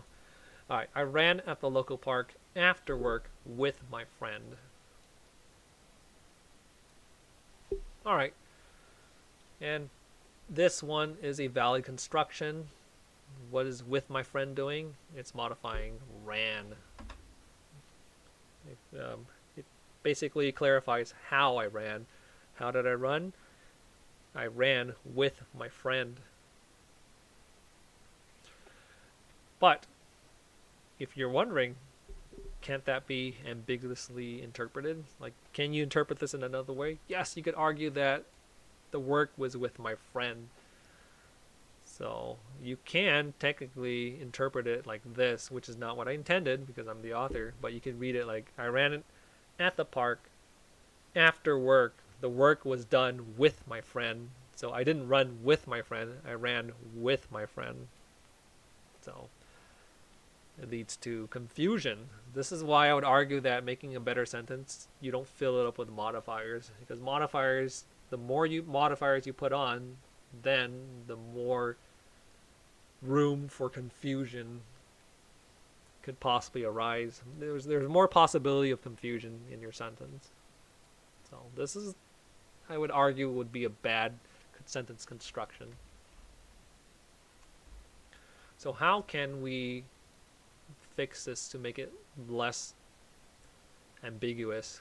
Maybe we could move the at work yet again, like the previous situation. Maybe we can put the timing in the front with a comma, and then we can put this one like right here. So I actually think this will fix the problem. Because the park cannot be with your friend, because this is not what people do. This is not common use. People don't use park with my friend.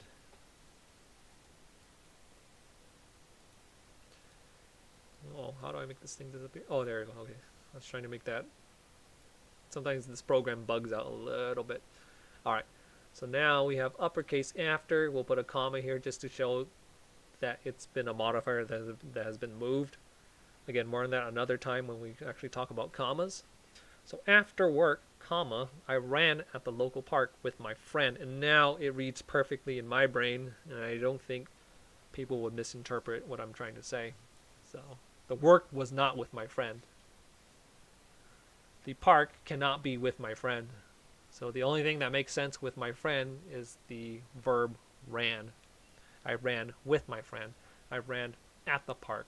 I ran after work. Now everything makes sense. At least in my brain.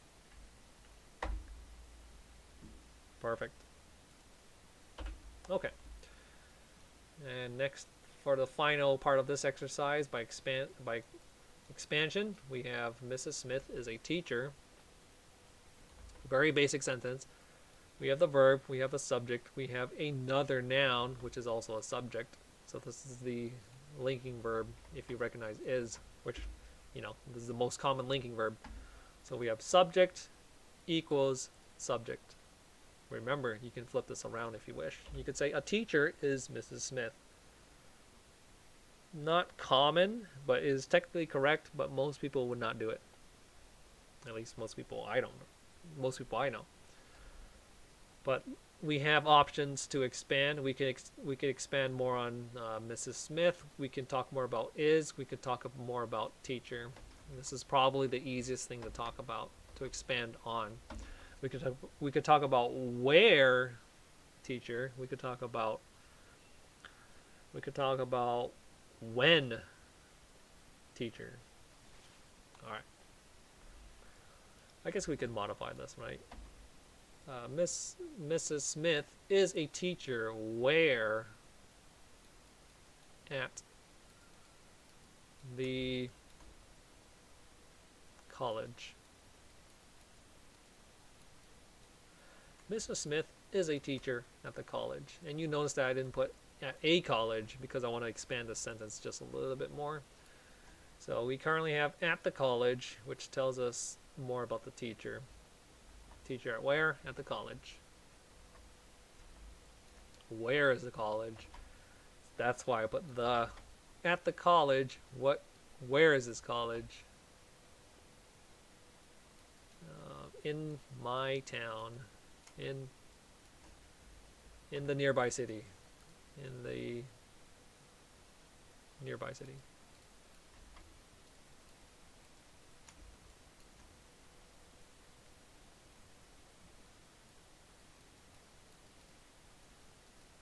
Period. What do we have? We have, again, in the nearby city. That tells us where the college is located. At the college tells us where Mrs. Smith is a teacher. Teacher at the college. So we have Mrs. Smith is a teacher at the college in the nearby city. We haven't fulfilled the 10-word quota for this exercise. So we need just a little bit more. What can we modify? We could talk about when. When is Mrs. Smith a teacher? Or we talk more about Mrs. Smith. What can we say about Mrs. Smith? We can't say who was here the other day. That would be unoriginal, right? So let's be a little more creative. What can we modify?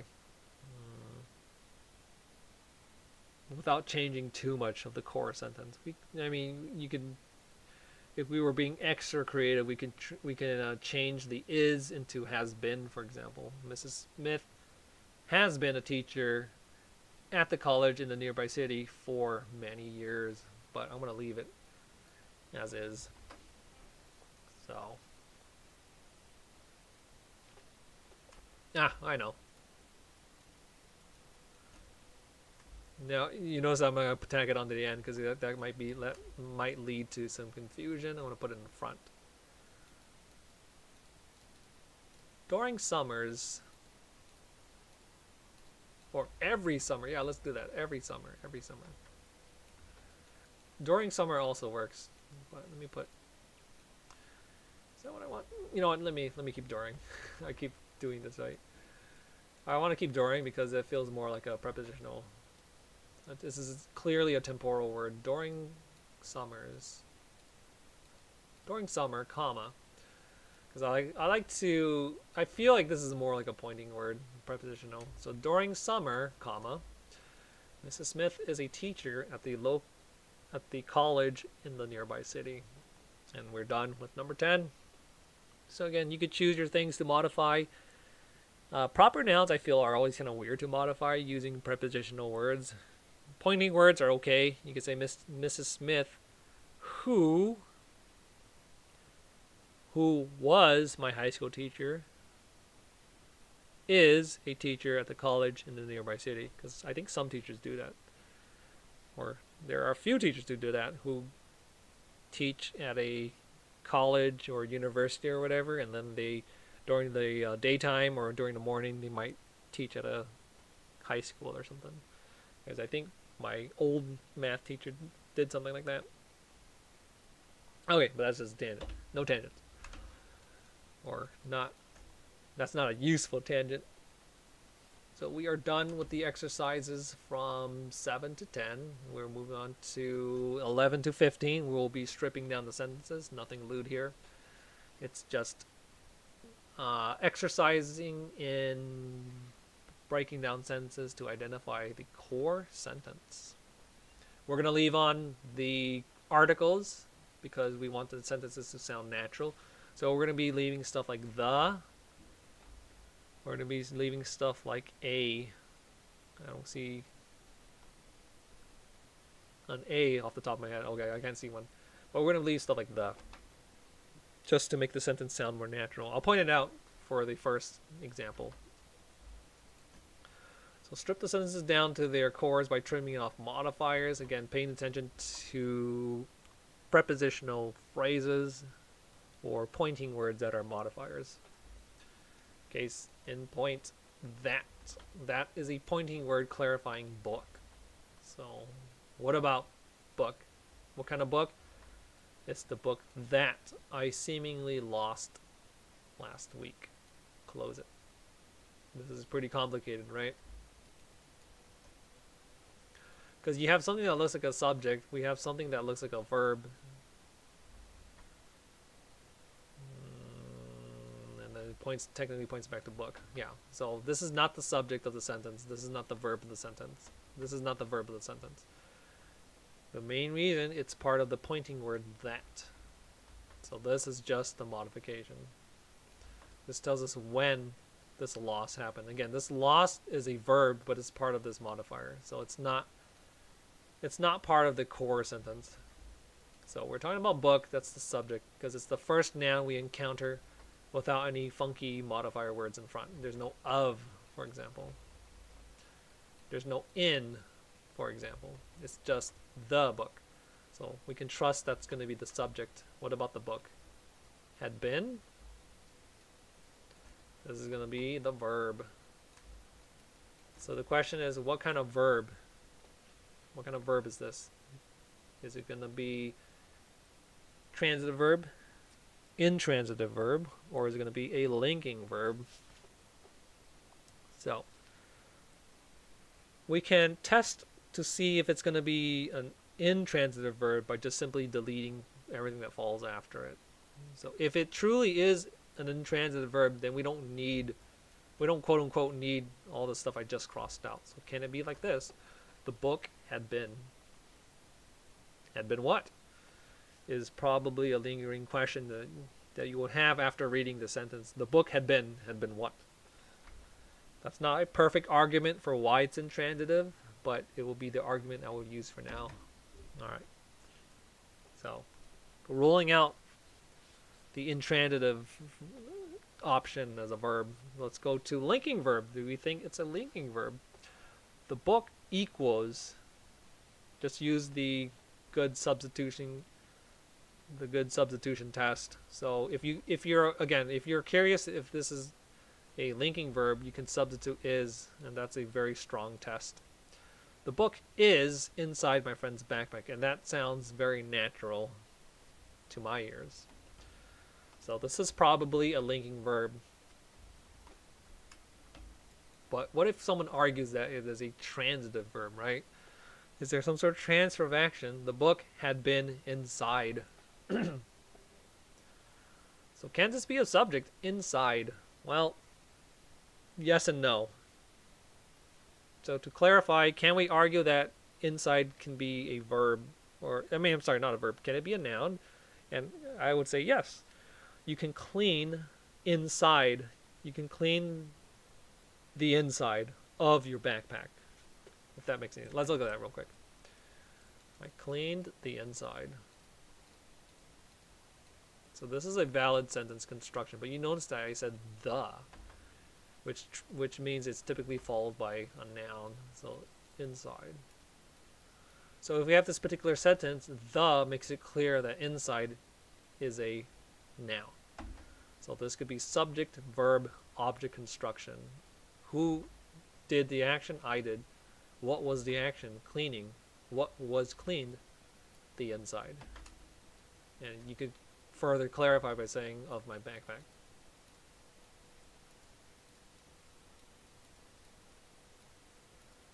And that would be a valid sentence construction, because this gives us extra information on what the inside is, because inside is kind of vague. So I cleaned the inside of my backpack. But the core of that sentence, I would argue, is just I cleaned the inside. Is that what we currently have? No, it's not, because we don't have the helping us identify this as a noun. So not a transitive verb. So again, not an intransitive verb, not a transitive verb. And then using the is test, it seems like a linking verb. So we're going to keep it as a linking verb. So we have to have something on the other side of this linking verb. The book, which again, that almost feels like a circular reasoning. It's not. It's a linking verb because if you delete the other side, it doesn't make sense. It's a linking verb because if you have the other side, it makes sense. So I guess that's drifting into circular logic. But we ruled out the other two verbs types. So it solidifies the reasoning that it's a linking verb. Yeah. This is just an adjective. It's describing locality. It's inside, which is descriptive. This whole thing is descriptive. So we carry the, because typically inside is used as a prepositional phrase, you carry it to the noun. This is also prepositional, carry it to the time noun. Modifies this. For how long? For quite some time. It was inside for quite some time. So this is part of the larger modifier inside. This is just an adjective.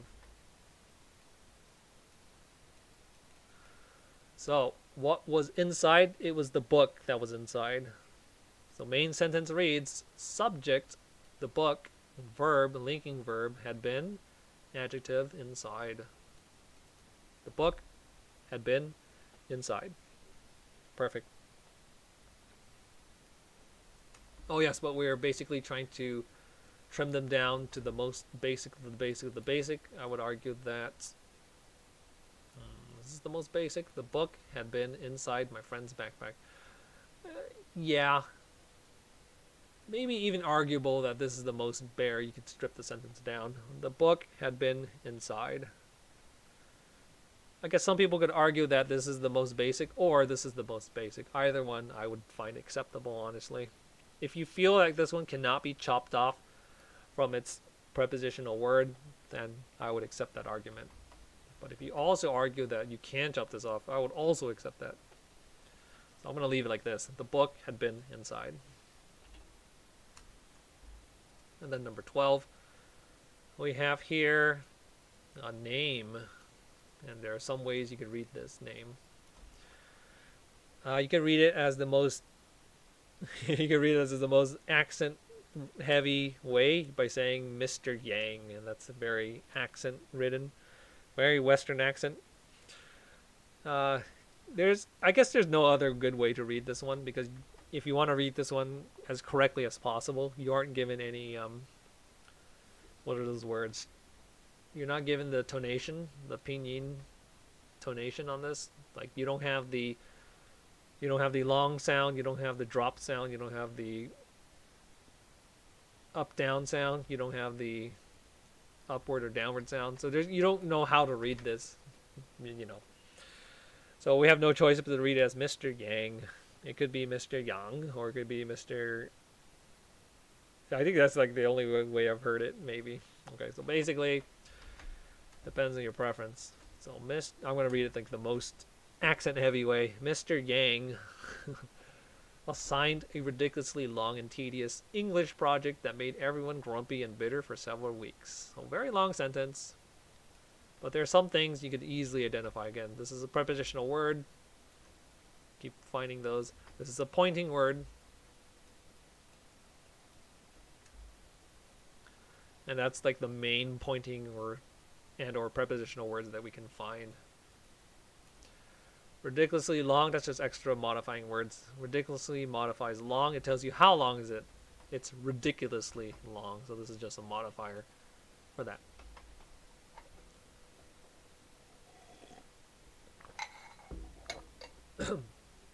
Okay. But finding the core of the sentence, this is the first noun that we encounter without any funny words in the front. So this is probably our subject. What did Mr. Yang do? Mr. Yang do?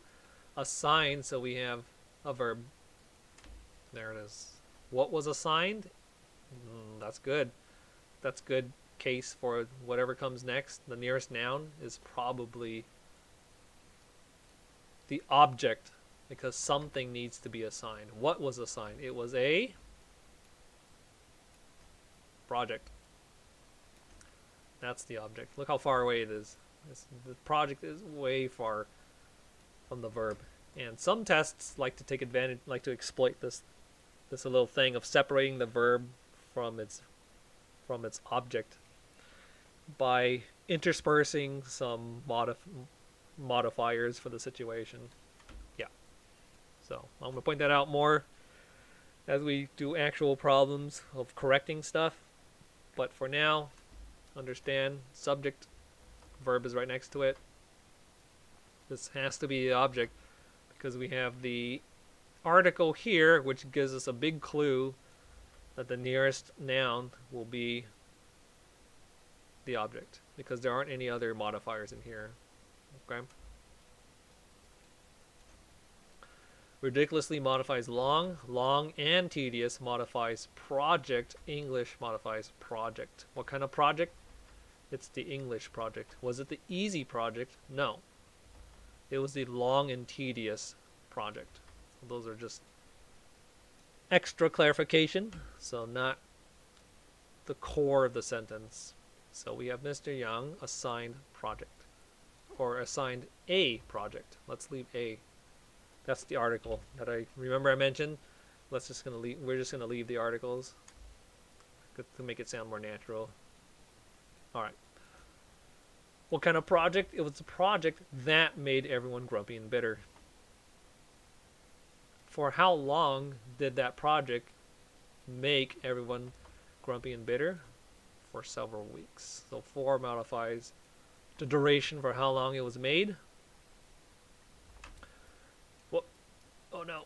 And then that modifies project. So all that is just extra filler as well. Extra clarification. Not part of the core sentence. Again, the core sentence is simply Mr. Yang assigned a project. That's the most basic we can strip down the sentence aside from cutting off articles. Alrighty, we have 3 more to go because my voice is definitely fading out. I think technically I streamed for 3.5 hours, so my vocal stamina is giving out. Alright, so 13, we have the kid, which is good. We start off directly with a subject because, again, it's not of the kid, it's not for the kid, it's just the kid. So very, very big clue, just the subject. Who is a pointing word? Always watch out for pointing words. Watch out for prepositional words. Alright. What about the kid? The kid who recently joined the soccer team. That's the noun. How do we know? That's not a noun because it has the ly, modifies joined. This is not a noun because this is verbal-like because it has an ed ending, so it's probably a modified verb or an adjective. The is the big clue. The what? Soccer team. You can probably tell where I am by looking at this word soccer, right? Because the majority of the world uses football. But, for some reason here, it's soccer. So carry all the way to the noun. That's the noun. That's just clarifying more about the kid. It's not part of the core sentence. Surprised. Surprise, it's surprised. That's the verb. So the kid surprised, and that would be a transitive verb because someone can surprise, but someone or something needs to be surprised. So whom was surprised? Everyone. Object. The kid surprised everyone. And there we go. How did the kid surprise? By scoring the winning shot, carried to the noun. Because this is typically not a noun. Sometimes it is a noun. Be careful. But this modifies shot. So you carry from by all the way to the shot, because the tells us a noun is coming up. So carry all the way to the shot. This is just extra information. Not part of our core. The core sentence, the kid surprised everyone. Transitive verb. I am truly hitting my limit. Okay, but we're done with 13. Only 2 more to go. Alright, so same scenario. We have the first noun we encounter. There's no funky words up in front. We just have that.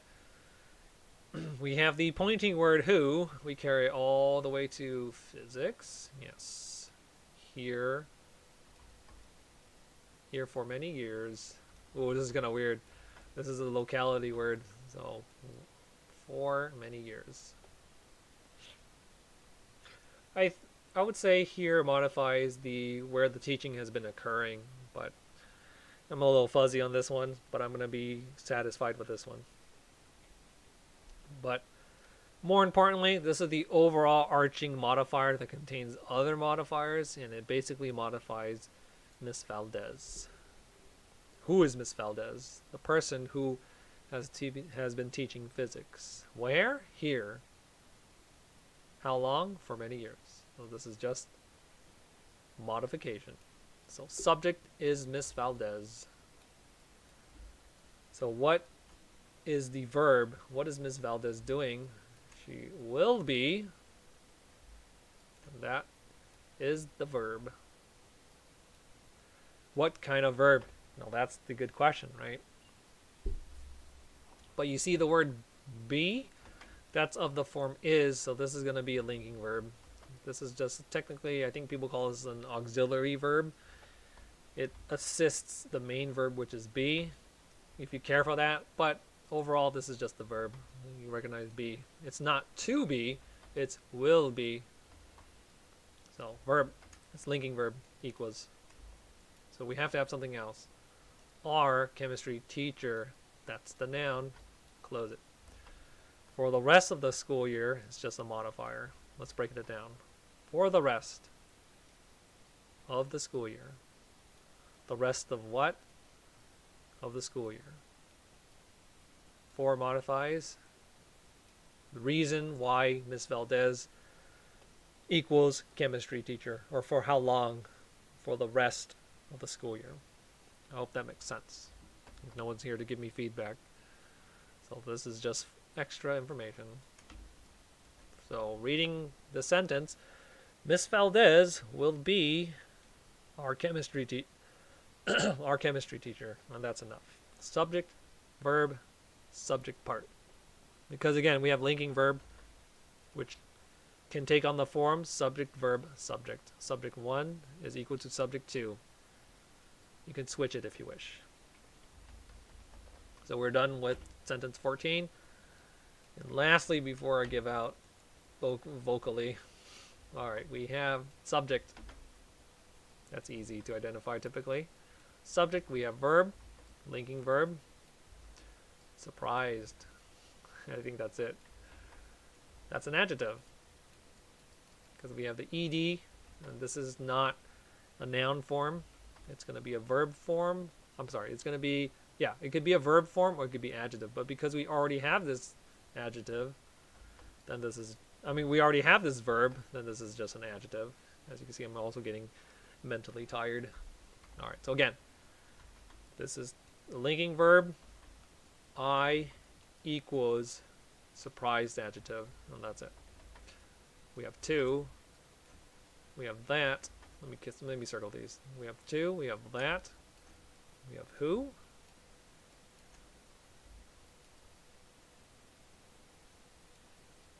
Wait a minute. What is this? Right? That might seem kind of alarming. You're like, wait a minute. Isn't that a verb? And yes, it is a verb, but it is not the verb for that subject. Why not? Because this is already a verb. And there's no and. But more on that in a bit. Let me talk about this part first. We have something very special here. We have comma, comma. And this is actually something referred to as an appositive. Don't worry too much about what this is called. Just understand that this is, when you see the flanking commas, there are sometimes the flanking commas is used as extra information. In this case, it's clear. It's who is a modification leading up to innocence. Again, this is a pointing word. It's not prepositional, so it doesn't necessarily end on a noun. But I'm telling you, this entire thing is part of the who pointing word, which modifies Butler. Further helping us understanding that this is this whole thing is a modifier are the flanking commas right there. So again, this is called an appositive. It's extra information for the noun that it follows, which is butler. Who is this butler? The butler who seemed so pitiful and innocent. That is actually just a modifier for butler. So this thing here that looks like a verb, it is a verb. It's a linking verb. True murderer. So this is a subject, right? It's for butler. So that one is a noun subject. This is a verb, and then this is another noun subject. It feels like we have two subjects, and no, we don't, because this is that pointing word. So this is a subject verb subject thing, linking verb, inside this modifier that. That is just extra information clarifying the discovery. So this is an infinitive, but I would argue that this is a prepositional word. Carry it to this thing. Maybe, maybe not. Sometimes there's classification that is ambiguous. I think some people call this an infinitive, and that's perfectly fine. Let's leave it as like that. So true subject of the sentence, the core subject, is I. And then we have the verb, linking verb was. What was I? I was surprised. And the rest of it just answers why I was surprised. Why was I surprised? I was surprised to discover. Discover what? Discover that fact. What was that fact? The fact that the butler was the true murderer. So this is all just extra information. That's extra information. This is the core sentence. I was surprised. That's what I would argue for this one. Which is why, well, not why. I argue that this is the core sentence. I don't like subject verb predicate traditional style looking at grammar. I really like looking at verbs as functions, and that's the way I would teach. If you learn programming, it makes a lot of sense, honestly. Understanding it from this perspective is pretty much the same idea in programming, I would say. All right. So that's it for the number 15. I'm going to call it. This is technically a rerun of the previous stream, but now it's a lot more truncated because I went off of a lot fewer tangents than last time, and I hope that the sound has been properly recorded. I'm pretty sure it's correct. So at this point, my throat is going to give out at any moment because my vocal endurance is very poor. So I'll see you another time. I don't know when I'm going to cover grammar again. Hopefully sometime soon, because I think it's pretty interesting. But I'll probably cover math in the next stream. All right, thank you, and have a good day, good night, or whatever. Good night, good evening, good morning. Just have a good one. I'll see you.